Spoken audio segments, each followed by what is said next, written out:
Please put your hands together for Shri Manohar Lal. He's taken out the time to address and be here. You'll be hearing from him in just a minute.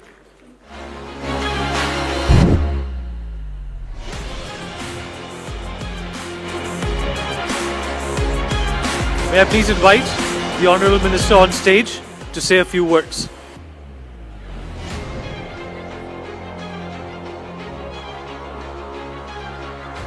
So a very warm welcome to you here. Thank you so much for taking out the time and attending the next conclave. We have all been very eagerly anticipating your arrival. Keep the applause rolling, everyone, please. Thank you.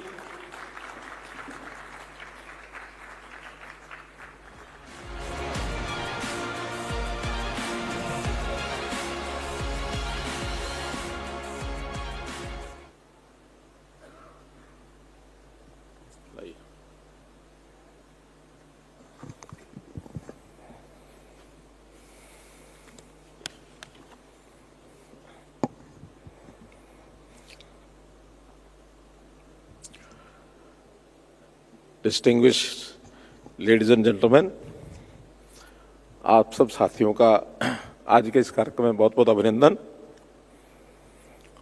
मित्रों, जैसा आज इस युग से हम निकल रहे हैं तो हर ओर इतिहास की भी लंबी चर्चा है और नेक्स्ट जनरेशन की लंबी चर्चा है। इतिहास हम कोई 100 साल का याद करता है, कोई 50 साल याद करता है, कोई 1947 से शुरू करता है। आज की चर्चा के संदर्भ में नेक्स्ट वर्षों की भी चर्चा होने लगी है। जैसा 2047 तक जब देश को 100 वर्ष हो जाएंगे आज़ादी के, तो हमारा संकल्प है कि हम इस देश को विकसित भारत बनाएंगे। और विकसित भारत की एक कल्पना अपने देश के प्रधानमंत्री श्री नरेंद्र मोदी जी की कि आखिर दुनिया के साथ हम compete करके ऐसे स्थान पर क्यों ना पहुंचे कि भारतवर्ष अपना बेस्ट जो है वो दुनिया को दे सके। 2047 के बाद भी कुछ लोग चर्चा अगले 50 वर्ष की, अगले 100 वर्ष की, how the next world would be, how the next India would be. और वो जब सब करना है तो हमको पता है कि उसके लिए किसी देश की अर्थव्यवस्था मजबूत होगी तभी वो विकसित बनेगा। और अर्थव्यवस्था के लिए उद्योग आवश्यक है, उद्योगों के लिए पावर आवश्यक है, यानी एनर्जी। इसके बारे में आज हर किसी व्यक्ति की चिंता है, न केवल उद्योगों के लिए बल्कि व्यक्ति की मूलभूत आवश्यकताओं के लिए भी एनर्जी की बहुत बड़ी आवश्यकता ये पड़ने वाली है। तो उसमें हम जब नेक्स्ट की बात करते हैं तो एनर्जी नेक्स्ट, ये भी हमारा ध्येय है कि आज के आगे हम कितना बढ़ेंगे इसकी कल्पना योजना ये की जा सकती है। मित्रों, इस प्रतिष्ठित सभा को संबोधित करते हुए मुझे बहुत खुशी हो रही है कि हम भारत के एनर्जी ट्रांजिशन में जिस मोड़ पर आज आए हैं उसकी चर्चा आज हम करेंगे। हमको भारत के भविष्य को आकार देने के लिए आज जो विकल्प हमारे सामने हैं एनर्जी के, उसमें से कुछ चुनना होगा। मित्रों, वर्ल्ड बैंक ने पुष्टि की है कि अगले 2 वर्षों में हमारी जो जीडीपी है वो लगातार 6.7% तक ये आगे चलेगी। तेजी से बढ़ती हुई हमारी अर्थव्यवस्था दुनिया को भी हैरान करने वाली है कि भारतवर्ष इस तेजी से आगे बढ़ रहा है। मित्रों, इस वृद्धि को बनाए रखने के लिए मजबूत और डाइवर्सिफाइड पावर मिक्स, इसका हमको उपयोग करना होगा। भारत का ऊर्जा क्षेत्र एक ऐतिहासिक परिवर्तन, एक हिस्टोरिकल चेंज इस दौर से गुजर रहा है। हम 2014 से जो पावर की हमारी स्थापित क्षमता थी उसको बढ़ाकर जो 269 गीगावाट थी आज 466 गीगावाट है, अर्थात 87% इसमें वृद्धि हुई है पिछले 10 वर्षों के अंदर। इसी में यदि 2030 तक का अनुमान लगाते हैं तो 466 की जगह 777 गीगावाट ये हमारी एनर्जी हो जाएगी। जो अपने आप में एक रिकॉर्ड है। हमारी यात्रा जो सस्टेनेबिलिटी की है, इसमें नॉन फॉसिल पावर, इसका अपना एक इतिहास, अपनी कहानी है। 2014 में मात्र 2.6 गीगावाट ये नॉन फॉसिल पावर RE, ये अपने इसकी क्षमता थी, जो आज 2025 में 100 गीगावाट की क्षमता हो चुकी है, अर्थात 38 टाइम्स वी हैव जंप्ड। तो RE यानी नॉन फॉसिल पावर 38 गुना ये हमारी बढ़ी है। और न केवल यहां तक, बल्कि आने वाले 5 वर्षों में 2030 तक हमने जो तय किया है कि RE जो है 500 गीगावाट, 5 मोर टाइम्स ये हमारी बढ़ेगी। तो 500 गीगावाट का एक रिकॉर्ड ये हम करने वाले हैं। ये बदलाव केवल संस्थाओं तक सीमित नहीं है, बल्कि भारत का जो आर्थिक सुरक्षा है उसको भी ये सुनिश्चित करने वाला है। मित्रों, हम लोग जब सोलर टैरिफ की बात करते हैं तो 2010 में, चूंकि ये टेक्नोलॉजी नई थी, उस समय 10 रुपये 95 पैसे प्रति यूनिट ये RE यानी सोलर पावर ये हमको खर्च आता था। और आज हमारे वैज्ञानिकों ने, हमारे शोधकर्ताओं ने, हमारे इंडस्ट्री ने उसमें इतनी प्रगति की है कि अब मात्र 2 रुपये 60 पैसे तक ये जो पावर आपको मिलने लगी है, इतनी गिरावट आई है, जो हमारे अर्थव्यवस्था को और मजबूत करेगा। ये एक नीतिगत प्रभावशीलता और तकनीकी प्रगति, इसका भी परिणाम है। सौर ऊर्जा को और आगे बढ़ाने के लिए सरकार ने साहसिक जो पहल की है, उसमें कुछ बातें शामिल हैं, जैसा ultra mega renewable energy park, बड़े पैमाने की परियोजनाओं, उनको भूमि और ट्रांसमिशन बुनियादी ढांचों को सुनिश्चित किया है बड़े प्रोजेक्ट्स के लिए। इसी प्रकार नवीकरणीय ऊर्जा परियोजनाओं के लिए पास 50 गीगावाट वार्षिक बिडिंग ट्रेजेक्टरी से निवेशकों के विश्वास को और हमने सुदृढ़ किया है। इंटरस्टेट ट्रांसमिशन चार्जेस, इसमें छूट दी गई है और इस छूट से नवीकरणीय ऊर्जा को और अधिक लागत प्रतिस्पर्धी, मोर कॉम्पिटिटिव ये बनाना है। भारत में पहले से ही दुनिया के 2 सबसे बड़े सौर पार्क हैं। सबसे पहला भादला 2245 मेगावाट, ये एक बड़ा प्रोजेक्ट जो दुनिया का सबसे बड़ा प्रोजेक्ट है। और इसी प्रकार पावगढ़ा, ये भी 2000 मेगावाट का है। और कई मेगा परियोजनाएं अभी विकास के क्रम में आगे हैं, बहुत जल्दी वो आपको मिलेंगी।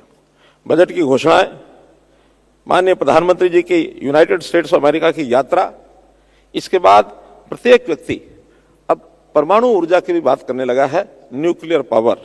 तो इस न्यूक्लियर पावर के विस्तार में भी हमारी जो योजनाएं हैं उसकी भी जानकारी आपको देना चाहूंगा। परमाणु ऊर्जा हमारी बेस लोड पावर का एक महत्वपूर्ण हिस्सा ये बनने के लिए तैयार है। वर्तमान हमारी न्यूक्लियर पावर की कैपेसिटी 8.2 गीगावाट है और हमारी महत्वाकांक्षा है कि 2047 तक हम इसको 100 गीगावाट तक ये पहुंचा सकें। इस प्रकार से हम न्यूक्लियर पावर में आगे बढ़ने के लिए तैयार हैं। इसके लिए स्मॉल मॉड्यूलर रिएक्टर्स, हाल ही में इसका जो प्रयास किया गया है, जिसके माध्यम से हमारी न्यूक्लियर पावर आगे बढ़ेगी, तो ये एक परिवर्तनकारी ये जो कदम है, इसके बारे में भी आपको जानकारी दे रहा हूं।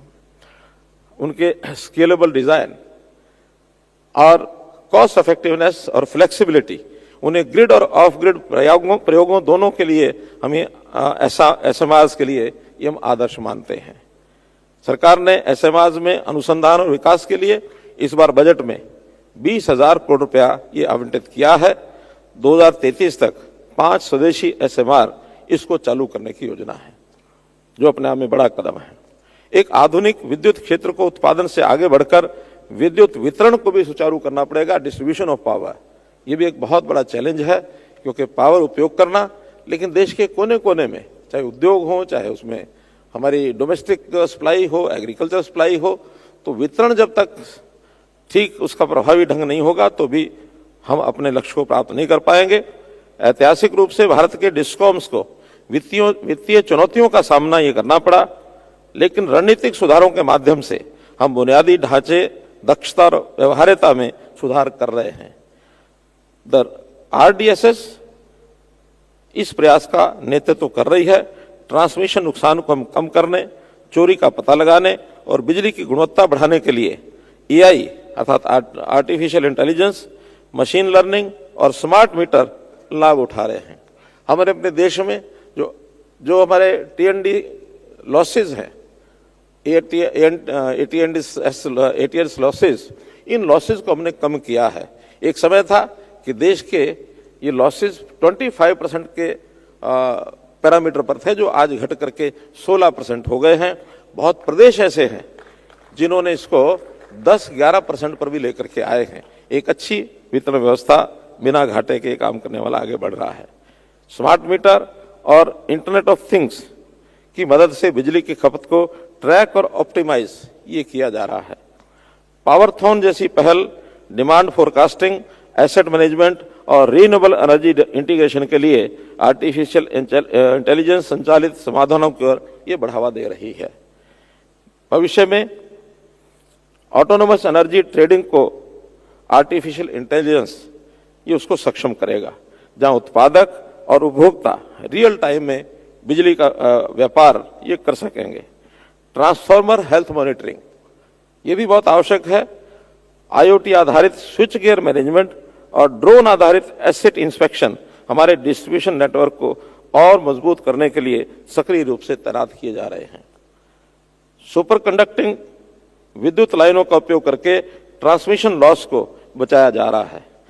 नए ईंधन जो परंपरागत ईंधन है हमारे, इसके अलावा भारत का ऊर्जा परिवर्तन भी भविष्य के ईंधनों से प्रेरित होगा। ग्रीन हाइड्रोजन का उपयोग उद्योगों और मोबिलिटी सॉल्यूशंस में किया जाएगा। सिंथेटिक फ्यूल और बायोफ्यूल भविष्य में पेट्रोलियम आधारित उत्पादों की जगह ये ले सकेंगे। इसी प्रकार एक प्रयोग रूफटॉप सोलर एनर्जी जो भारतीय परिवारों को सशक्त बनाएगा। फरवरी 2024 में प्रधानमंत्री जी ने शुरू की पीएम सूर्य घर मुफ्त बिजली योजना। इस योजना को घरेलू उद्योग खपत में क्रांतिकारी बदलाव लाने की दिशा में गिना जाता है। 75,000 करोड़ रुपए के आवंटित किए जाने के साथ ये पहल परिवारों को सोलर रूफटॉप स्थापित करने के लिए पर्याप्त सब्सिडी प्रदान करती है, जिससे उन्हें भुगतान या कम लागत वाली बिजली उत्पन्न करने में मदद मिलती है।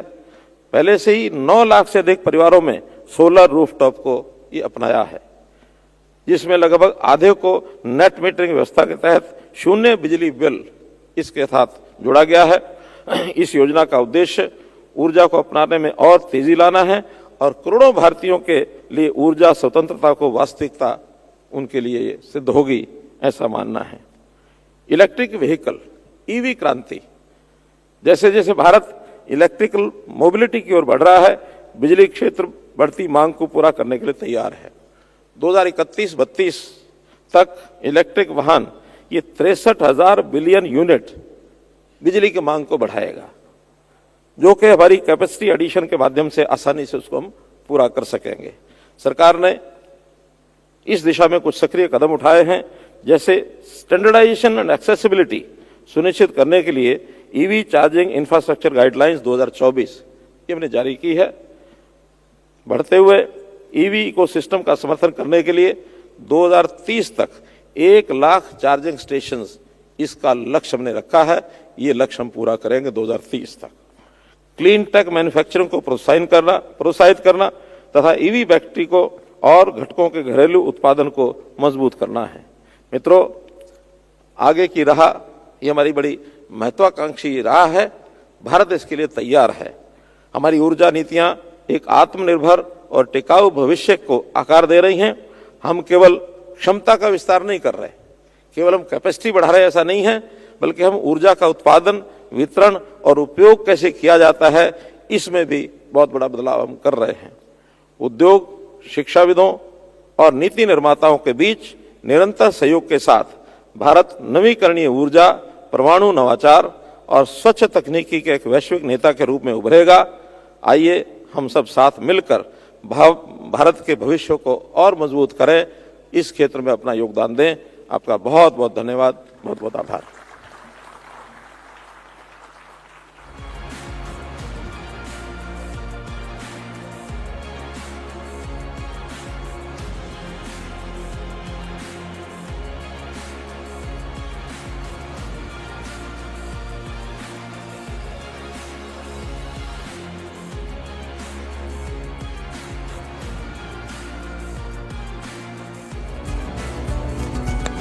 Shri Manohar Lal ji, thank you so much, sir, for those wonderful words. And thank you so much for apprising us with